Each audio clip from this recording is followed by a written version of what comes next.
नमस्कार, स्वागत है आपका। आप देख रहे हैं राज्यसभा टीवी। मैं हूं आपके साथ अमृता चौरसिया। खबरों को विस्तार से जानेंगे, लेकिन उससे पहले नजर हेडलाइंस पर। व्यापम घोटाले में पहला फैसला। इंदौर स्पेशल कोर्ट ने 2 आरोपियों को सुनाई सजा। पशुपालन डिप्लोमा प्रवेश परीक्षा में जालसाजी के दोषियों को 3-3 साल की कैद। 3 राज्यों में विधान परिषद की 39 सीटों के लिए चुनाव। कर्नाटक की 25, महाराष्ट्र की 8 और तेलंगाना की 6 सीटों पर मतदान जारी। स्थानीय निकाय के जनप्रतिनिधि करेंगे उम्मीदवारों की किस्मत का फैसला। 37 साल बाद सीपीएम का महाअधिवेशन आज से। कोलकाता में संगठन और भावी रणनीति पर होगी चर्चा। पार्टी ने दिए कांग्रेस से गठबंधन के संकेत। दिल्ली समेत उत्तर भारत में गिरा पारा। शीतलहर से आम जनजीवन पर असर। हिमाचल प्रदेश और जम्मू कश्मीर के कई इलाकों में बर्फबारी ने बढ़ाई मुश्किलें। अमेरिका के कई राज्यों में तूफान, बारिश और बाढ़ से 18 मौतें। दक्षिण अमेरिकी देशों पैराग्वे, अर्जेंटीना, ब्राजील और उरुग्वे में भी बाढ़ का कहर। 4 की मौत, 1 लाख से ज्यादा बेघर।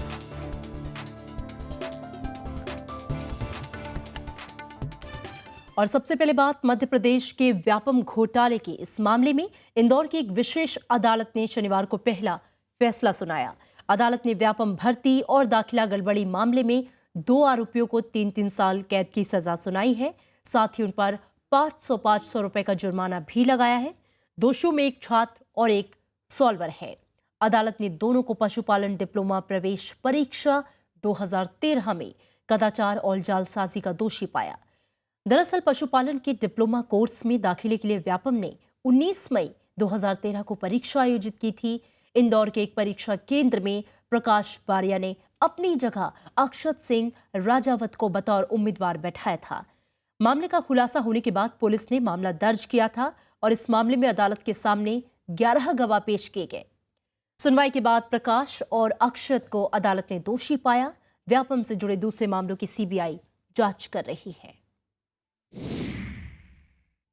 इसमें 420 में 3-3 वर्ष की दोनों को और 500 रुपये के अर्थदंड से, और परीक्षा अधिनियम की धारा 3/4 में 2-2 वर्ष की और 500 रुपये के अर्थदंड की, तथा 465 में 1-1 वर्ष की और 500 रुपये अर्थदंड। इस प्रकार से सजा सुनाई है।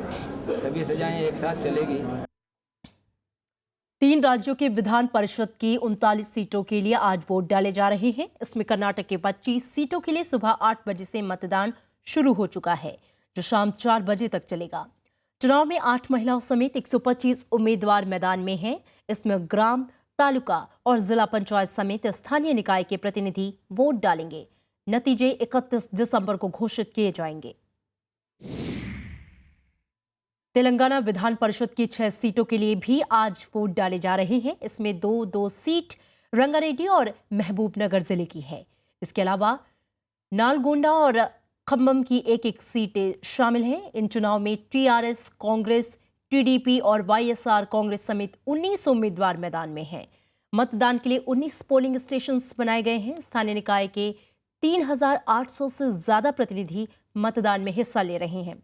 मतगणना 30 दिसंबर को की जाएगी। और महाराष्ट्र विधान परिषद की 8 सीटों के लिए भी आज सुबह 8 बजे से मतदान शुरू हो चुका है। इसमें नागपुर, सोलापुर, कोल्हापुर, अकोला, अहमदनगर, धुले जिले की 1-1 सीट और मुंबई की 2 सीटें शामिल हैं। स्थानीय निकाय के प्रतिनिधि उम्मीदवारों की किस्मत का फैसला करेंगे। विधान परिषद चुनाव को लेकर कांग्रेस और एनसीपी ने अपने नगर सेवकों को व्हिप जारी किया है और केवल कांग्रेस एनसीपी गठबंधन के उम्मीदवारों को ही वोट करने को कहा है। और सीपीएम का विशेष महाअधिवेशन आज से कोलकाता में शुरू हो रहा है। 5 दिन तक चलने वाले इस महाअधिवेशन में पार्टी के संगठन और राजनीतिक लाइन पर चर्चा होगी। इसमें सेंट्रल पोलित ब्यूरो सदस्यों समेत 400 से ज्यादा पार्टी नेता शामिल हो रहे हैं। और इसी बीच सीपीएम ने जरूरत पड़ने पर कांग्रेस से भी गठबंधन के संकेत दिए हैं। कोलकाता का ब्रिगेड परेड मैदान आज होने वाली सीपीएम रैली के लिए पूरी तरह तैयार है। रैली के साथ ही पार्टी का विशेष महाधिवेशन शुरू हो जाएगा और इसमें पार्टी संगठन को मजबूत करने पर चर्चा होगी। How do we strengthen our organizations? What are the new methods that we'll have to employ? How do we reach out to the vast mass of Indian people, irrespective of their religion? These are the concrete issues that we will be discussing in the plenum and taking the appropriate decisions. महाधिवेशन में party नेतृत्व की व्यक्तिगत जवाबदेही तय करने पर भी बात होगी। सीपीएम की भावी राजनीतिक लाइन भी इसी महाधिवेशन में तय होनी है। पार्टी के अखबार में लिखे लेख में सीताराम येचुरी ने लचीली राजनीतिक लाइन को वक्त की जरूरत बताया। पार्टी महासचिव के मुताबिक बीजेपी और आरएसएस के उभार से निपटना सबसे बड़ी चुनौती है। On the basis of strengthening left unity, to move towards forging a unity of left and democratic forces as an alternative to the current policies being pursued by the ruling class parties like the Congress and the BJP. 37 साल बाद CPM इस तरह का महाधिवेशन कर रही है। इससे पहले ये कवायद सल्किया में 1978 में हुई थी। अगले साल होने वाले पश्चिम बंगाल विधानसभा चुनाव को देखते हुए भी इसे अहम माना जा रहा है। श्याम सुंदर, राज्यसभा टीवी, कोलकाता। और सीधा रुक करेंगे श्याम सुंदर, हमारे संवाददाता हमारे साथ सीधे जुड़ रहे हैं। श्याम, 37 साल बाद सीपीएम का महाधिवेशन आज से शुरू होने जा रहा है और अगले साल पश्चिम बंगाल में चुनाव भी हैं। कितनी उम्मीदें हैं इस महाधिवेशन से सीपीएम को?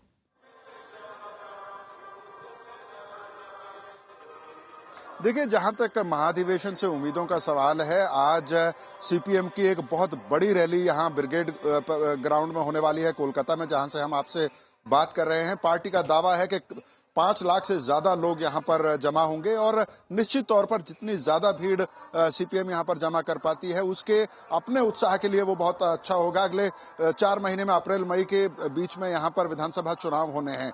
जो सबसे महत्वपूर्ण बात है इस महाधिवेशन की, जैसे कि आपने कहा कि 1978 के बाद 37 साल बाद ये महाधिवेशन हो रहा है, जिसमें पार्टी की राजनीतिक लाइन के साथ साथ संगठन को मजबूत करने पर चर्चा होगी।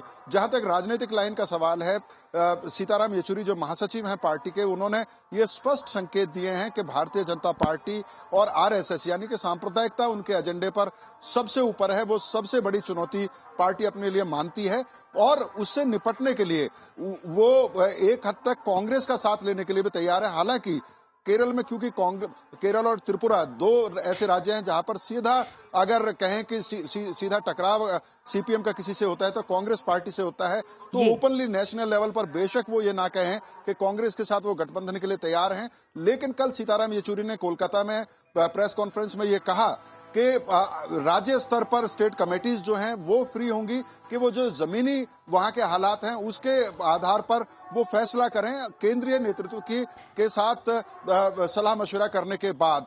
तो एक ये बड़ा कदम है, क्योंकि सीताराम येचुरी ने कहा कि अगर आज के हालात की बात करें तो आज की सरकार जो केंद्र की सरकार है उसमें सांप्रदायिकता एक बड़ा इशू है। उसके अलावा जो आर्थिक नीतियां हैं, सीताराम येचुरी का यह आकलन है कि मनमोहन सिंह जिस तरह से बाजारवाद की नीति अपना रहे थे उससे ज्यादा आगे बढ़कर यह सरकार पूंजीवाद की नीति को अपना रही है। और विदेश नीति की अगर बात करें तो अमेरिका परस्त विदेश नीति है। मनमोहन सिंह से कई कदम आगे बढ़कर मोदी सरकार वो कर रही है। तो निश्चित तौर पर मोदी सरकार जो है और भारतीय जनता पार्टी जो है वो उसको सबसे बड़ी चुनौती सीपीएम अभी मान रही है। और अगले 4 दिन इस पर चर्चा होगी कि इससे निपटने के लिए क्या कांग्रेस को साथ लिया जा सकता है, और साथ लिया जा सकता है तो उसकी रणनीति क्या होगी। बहुत शुक्रिया श्याम सुंदर हमसे बातचीत के लिए और इस जानकारी के लिए। और अब बात मध्य प्रदेश स्थानीय निकाय चुनाव की। इसमें कांग्रेस ने शानदार सफलता हासिल की है तो बीजेपी को झटका लगा है। कांग्रेस ने 5 निकायों में जीत हासिल की है। पार्टी ने शाजापुर नगर पालिका परिषद और धामनोड, ओरछा, भेड़ाघाट और मजोली नगर परिषदों के अध्यक्ष पद जीत लिए हैं, जबकि बीजेपी को महज 3 निकायों में भी विजय हासिल हुई। बीजेपी को सीहोर, मंदसौर और शाहगंज में जीत मिली है। इसके लिए 22 दिसंबर को वोट डाले गए थे। पिछले दिनों कांग्रेस ने झाबुआ रतलाम संसदीय उपचुनाव में भी जीत हासिल की थी। पार्टी ने ये सीट बीजेपी से छीनी थी। भारतीय जनता पार्टी का इस प्रदेश से पतन और कांग्रेस के अरुणोदय का प्रतीक है। मगर गर्व की इस अभिव्यक्ति में हम संकल्प और शपथ को भी खोज चुके हैं। पंजाब में विधानसभा चुनाव को लेकर राजनीतिक हलचल तेज हो गई है। कैप्टन अमरिंदर सिंह ने कांग्रेस का प्रदेश अध्यक्ष पद संभालने के बाद ही दूसरे दलों के नेताओं को पार्टी में शामिल करने का सिलसिला जारी है। कल आम आदमी पार्टी के 21 नेता और कार्यकर्ता कांग्रेस में शामिल हो गए, तो वहीं शिरोमणि अकाली दल से जुड़े 34 नेता भी कांग्रेस में शामिल हुए। आगामी विधानसभा चुनाव को देखते हुए ये काफी अहम माना जा रहा है। पंजाब में आम आदमी पार्टी का गढ़ माने जाने वाले संगरूर में कांग्रेस ने सेंध लगा दी है। पूर्व मुख्यमंत्री और पंजाब कांग्रेस प्रमुख कैप्टन अमरिंदर सिंह की मौजूदगी में शनिवार को आम आदमी पार्टी के 21 नेताओं ने कांग्रेस का दामन थाम लिया। वहीं एसजीपीसी सदस्य इंद्रमोहन समेत शिरोमणि अकाली दल के 2 दर्जन से ज्यादा नेता कांग्रेस में शामिल हो गए हैं। इस मौके पर कैप्टन अमरिंदर सिंह ने कहा कि इस बार पार्टी 6 महीने पहले ही अपने प्रत्याशियों के नाम का ऐलान कर देगी। कांग्रेस किस तरह से फायदा देगी? देखो, जितने वोटर डेमोक्रेसी में क्या है, डेमोक्रेसी में स्ट्रेंथ है ना, तो जितने लोग हमारे साथ जुड़ेंगे हमारी स्ट्रेंथ बढ़ेगी, और जितनी स्ट्रेंथ बढ़ेगी उसमें जीतने के चांसेस और हो जाएंगे पार्टी से। हालांकि कैप्टन अमरिंदर सिंह ने कांग्रेस नेता सुखपाल खैरा के आम आदमी पार्टी में शामिल होने को उनका निजी फैसला बताया। लाल सिंह जी ने सही तरीके से कहा कि 3 बार हार गया, he has lost from Palath and he feels that his chances of winning आम आदमी के साथ उसके चांसेस ज़्यादा होंगे, शायद इसलिए चला गया। It's only self motivation, nothing else. I don't think ideology से उनके साथ। शुक्रवार को चंडीगढ़ में खैरा आम आदमी पार्टी में शामिल हो गए। हाल ही में कांग्रेस ने राज्य में आगामी विधानसभा चुनाव को देखते हुए कई बदलाव किए हैं। प्रताप सिंह बाजवा को हटाकर कैप्टन अमरिंदर सिंह को पंजाब कांग्रेस का प्रमुख बनाया गया है। वहीं पार्टी संगठन में कई और बदलाव किए गए हैं। वरिष्ठ नेता और पूर्व केंद्रीय मंत्री अंबिका सोनी को पार्टी की प्रचार अभियान समिति का अध्यक्ष नियुक्त किया गया है। लुधियाना के सांसद रवनीत सिंह बिट्टू को अभियान समिति का संयोजक नियुक्त किया गया है। Bureau report, Rajya Sabha TV. Bihar police Darbhanga में इंजीनियरों की हत्या करने वालों की तलाश में जुटी हुई है। शनिवार को हथियारबंद बदमाशों ने 2 इंजीनियर्स की दिन दहाड़े हत्या कर दी। 2 मोटरसाइकिल पर सवार होकर आए अपराधियों ने निजी सड़क निर्माण कंपनी के कर्मचारियों पर उस वक्त गोली मार दी जब वो सड़क निर्माण का मुआयना कर रहे थे। हमले के बाद ब्रजेश कुमार और मुकेश कुमार को दरभंगा मेडिकल कॉलेज अस्पताल में लाया गया, जहां डॉक्टरों ने उन्हें मृत घोषित कर दिया। पुलिस के मुताबिक ये मामला रंगदारी वसूलने से जुड़ा है। कंपनी ने धमकी मिलने पर कुछ दिन पहले ही पुलिस से सुरक्षा मांगी थी। वहीं इस मामले में राजनीति भी गर्मा गई है। बीजेपी ने बिहार की कानून व्यवस्था पर सवाल उठाए हैं। देखिए, जब से नई गठबंधन की सरकार बनी है तब से अपराध के ग्राफ बहुत तेज हो गए, बढ़ गए। अपराधियों का मनोबल बढ़ गया है, प्रशासन पंगु दिखाई पड़ता है और अपराधियों को लगता है कि सत्ता का संरक्षण हमको प्राप्त हो सकता है। और यही कारण है कि लगातार अब तो संगठित अपराध बढ़ते जा रहे हैं। एक गिरफ्तारी ऑलरेडी हो चुकी है, अतः ये तय है कि अगर जो भी अपराधी हैं वो पाताल में हो, आसमान में हो, उन्हें ढूंढ के लाया जाएगा, क्योंकि कानून का राज यही होता है और बिहार की सरकार ने उसको जल्द से जल्द साबित करके दिखा देना है। फैजाबाद के 3 युवकों को एटीएस ने आईएस से संबंध होने के शक में नागपुर एयरपोर्ट से गिरफ्तार किया है। इन्हें तेलंगाना पुलिस और महाराष्ट्र एटीएस के संयुक्त ऑपरेशन में पकड़ा गया। पीटीआई ने आतंकवाद निरोधी दस्ते के सूत्रों के हवाले से खबर दी है कि ये युवक श्रीनगर जाने की योजना बना रहे थे। महाराष्ट्र एटीएस ने तीनों लड़कों को तेलंगाना एटीएस को सौंप दिया है।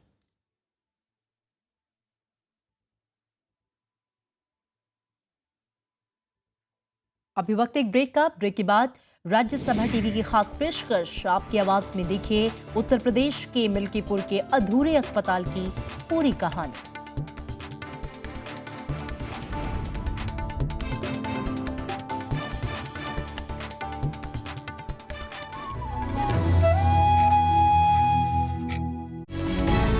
आज सरोकार में बात देश में बढ़ते जन आक्रोश और उसके दबाव में आती राजनीति की। पब्लिक प्रेशर डेमोक्रेसी में तो रहेंगे। प्रजातंत्र का मजा ही है कि आपके पास पब्लिक ओपिनियन आपके पास आए। दबाव पड़ता है, सांसद भी इंसानी है और ये भी सच है कि इस बिल के पारित होने में विलम्ब हुआ है। आज हमने 16 साल लिया क्या फिर हम एक नया कानून लाएंगे जो 15 साल का होगा? हमने अपनी कॉन्स्टिट्यूशनल कमिटमेंट को डिसरिस्पेक्ट किया है इस तरह के बिल को पारित करके। समाज में एक डर होना चाहिए कि अगर मैं कुछ गलत करता हूँ या मैं कुछ गलत करती हूँ तो मेरे ऊपर एक्शन होगा। देखिए सरोकार सिर्फ राज्यसभा टीवी पर। एक बुनियादी सवाल ये उठता है कि हम अपने संविधान में अपने आप को किस किस्म की सरकार देने जा रहे हैं। किसी भी संविधान में उसके नागरिकों का बुनियादी हक सबसे अहम मुद्दा होता है। मेरे रहते संविधान से आरक्षण नहीं हटने वाला। एग्जीक्यूटिव, जुडिशियरी और लेजिस्लेचर के तिगड़े को किसी एक सर्वशक्तिमान कैबिनेट की जकड़ से बाहर रखें। जमींदारी की जिन्होंने ये रियासतें देश के साथ विद्रोह के एवज में पाई हैं, वो आजकल जस्ट कंपेंसेशन चाहती। हिंदी ही हमारी राष्ट्रभाषा होगी। जब तक प्रांतों को आप कुछ जिम्मेदारी देंगे नहीं, सूबे जिम्मेदारी लेना सीखेंगे कैसे? किसी भी आईन में सब बातें लिखी नहीं जा सकती।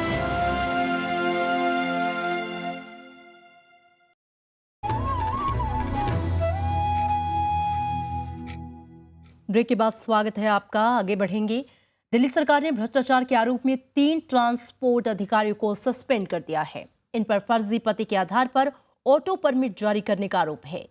दरअसल सम विषम नियम को लागू करने की योजना के तहत 1 जनवरी से 10,000 नए ऑटो सड़क पर उतारे जाने हैं, जिसके लिए परमिट देने पर काम चल रहा था। सरकार ने इस मामले को विजिलेंस विभाग को भी दे दिया है।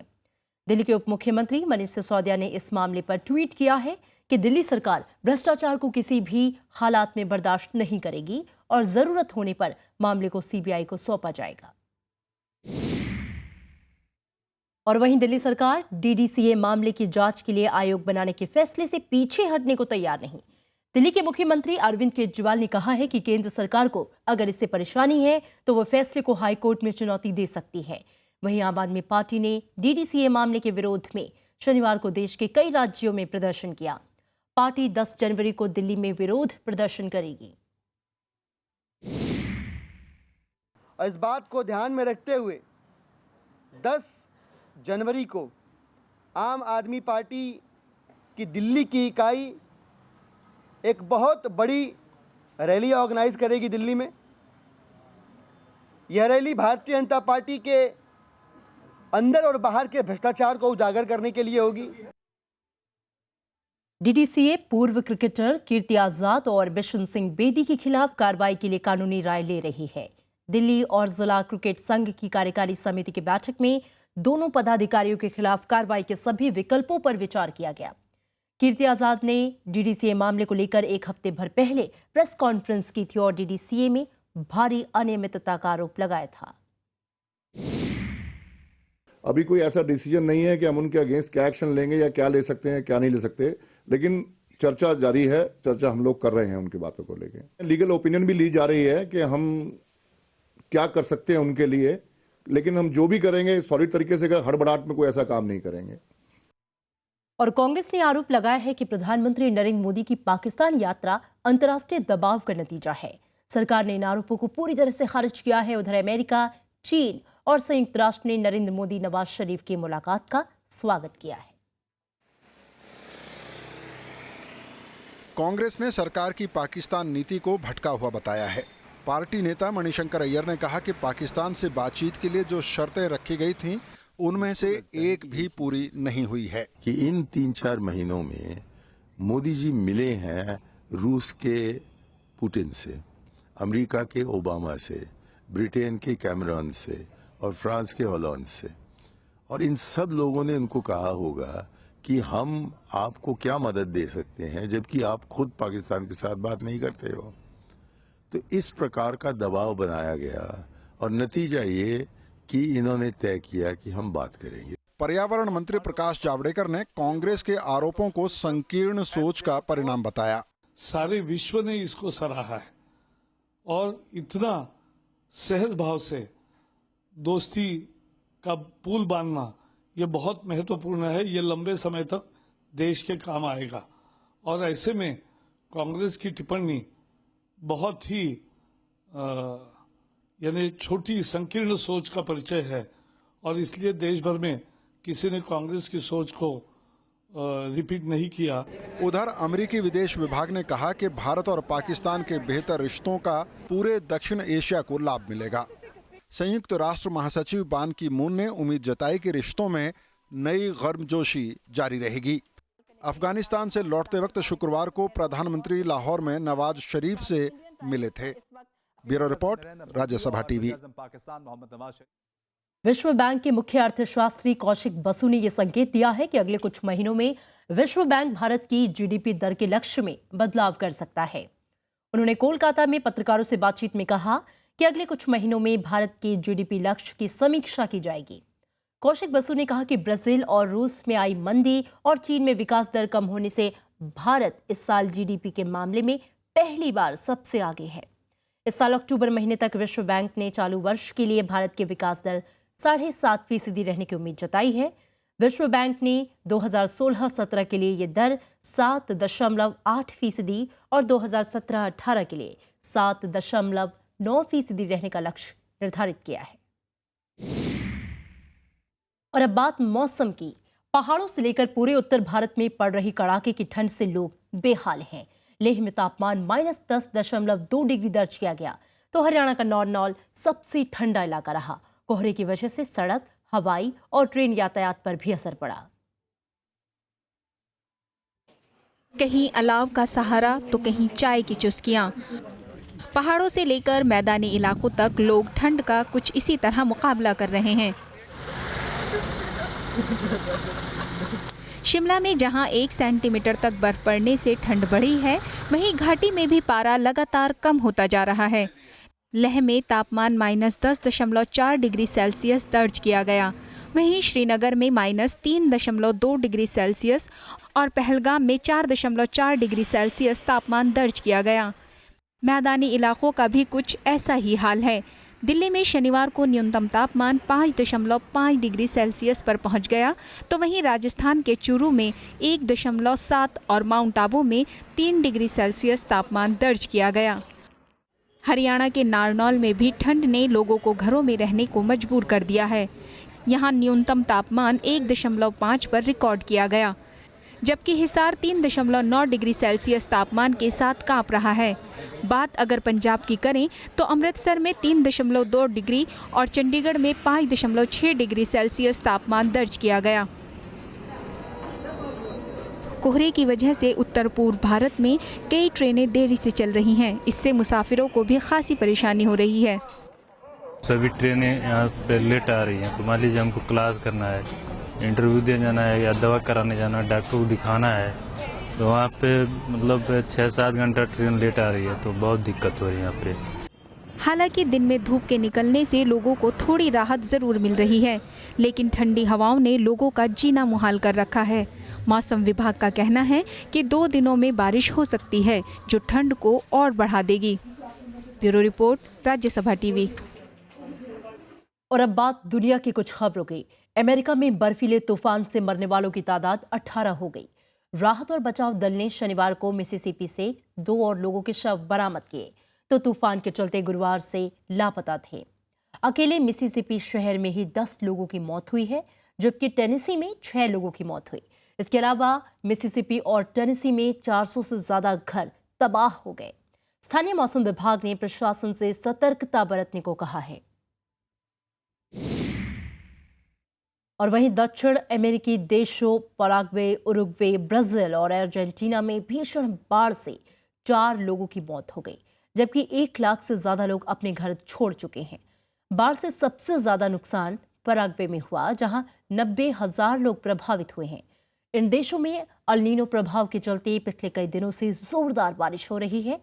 हालात को देखते हुए पराग्वे सरकार ने राजधानी एसनसियोन में आपातकाल घोषित किया है। इसके अलावा राहत और बचाव का काम भी तेज हो गया है। बाढ़ के चलते पराग्वे में कई नदियां खतरे के निशान के ऊपर बह रही हैं। मौसम विभाग ने नदियों का जलस्तर और बढ़ने की चेतावनी दी है।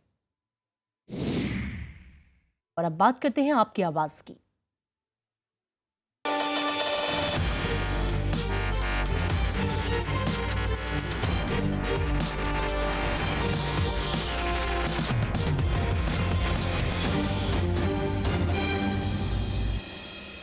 आपकी आवाज में आज का वीडियो मिला है हमें उत्तर प्रदेश से, जिसे भेजा है विनोद कुमार तिवारी ने।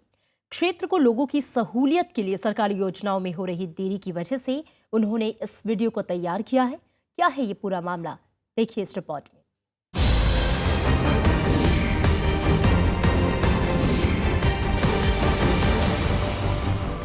मेरा नाम विनोद कुमार तिवारी है। मैं यहीं के काफ़ी दूर, थोड़ी बगल ही दूर का रहने वाला हूं, जो कि मिल्कीपुर क्षेत्र में ये 100 शैय्या अस्पताल बनाने का निर्माण चल रहा है, काफ़ी दिनों से चल रहा है, जो कि आज भी अधूरा है। हमारा अनुमान है कि लगभग ये 12 वर्षों से आज के दिन तक पेंडिंग पड़ा हुआ है। लोगों को, यहाँ के क्षेत्र के, मिल्कीपुर के क्षेत्र के लोगों को काफ़ी घंटों का सफ़र करके, जो कि फैजाबाद जाना पड़ता है इलाज के लिए।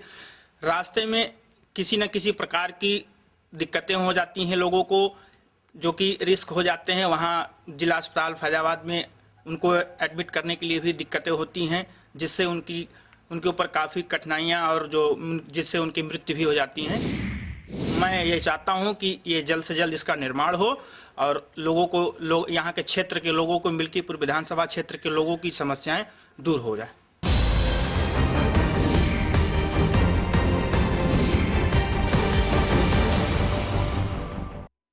मिल्कीपुर तहसील के कुमारगंज में उत्तर प्रदेश सरकार एक बड़ा अस्पताल बनवा रही है, जिसका काम पिछले कई सालों से चल रहा है।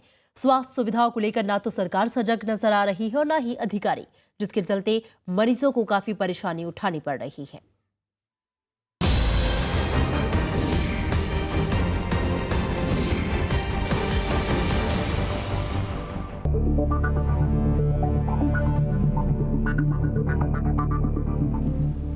ये फैजाबाद जिले के मिल्कीपुर तहसील का सरकारी अस्पताल है। वैसे तो इस अस्पताल में इस वक्त मरीजों की भीड़ दिखनी चाहिए थी, लेकिन ये अभी भी अपने पूरे होने का इंतजार कर रहा है। मिल्कीपुर तहसील की बदहाली की कहानी जानने के लिए हमें एक दशक पीछे चलना होगा। इस बोर्ड को देखिए, इसमें अस्पताल के निर्माण की तारीख 2009 लिखी हुई है, लेकिन आप ये जानकर हैरान रह जाएंगे कि ये साल इसके पूरा होने का साल था। दरअसल सरकार ने 2006 में ही इसकी नींव रखने की घोषणा की थी। वादा ये भी किया गया कि 3 साल के भीतर यानी 2009 तक ये लोगों को सौंप दिया जाएगा, लेकिन नींव रखने में 3 साल की देरी हुई तो इसकी लागत भी दोगुनी हो गई। इस अस्पताल को जहां पहले 9.5 करोड़ में बनना था, वहीं अब इसकी लागत 20 करोड़ पार कर गई है। बावजूद इसके अस्पताल के पूरा होने के आसार नहीं दिख रहे। अस्पताल जब से आया हुआ, अगर सरकार पैसे दे दी होती, अब तक कब से बनकर कंप्लीट हो गया होता, चालू हो गया होता।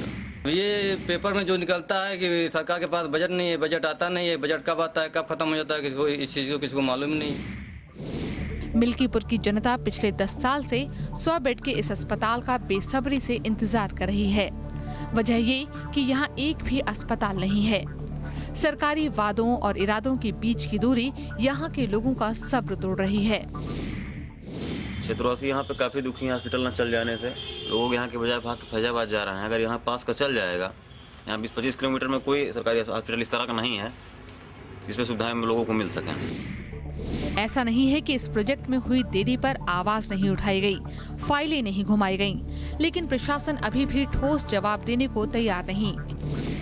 सरकारी संस्था जो भी है तो वो निर्माण कार्य शुरू करने जा रही है और ऑलरेडी काफ़ी 80-85% बन चुका है और इनको जल्दी ही ये कार्य कंप्लीट कर लेंगे। एक तरफ जहां सेहत के बढ़ते बाजार और निजी अस्पतालों की मनमानी पर चिंता जताई जा रही है, वहीं ऐसे प्रयासों का यूं धूल फेंकना सरकारी कोशिशों की गंभीरता पर ही सवाल खड़े कर देता है।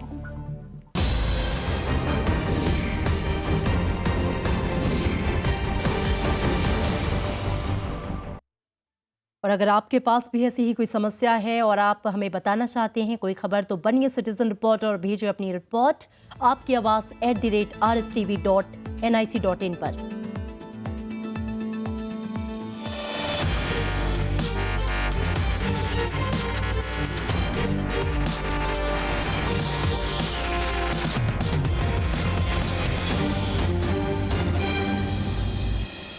मिर्जा असदुल्लाह बेग खां उर्फ गालिब का आज जन्मदिन है। आगरा में जन्मे उर्दू और फारसी भाषा के महान शायर मिर्जा गालिब का जीवन अपने आप में संघर्ष की दास्तां थी। उनके बेफिक्र अंदाज को उस वक्त दुनिया ने तरजीह नहीं दी, लेकिन उन्होंने शायरी में एक बड़ा मुकाम हासिल किया।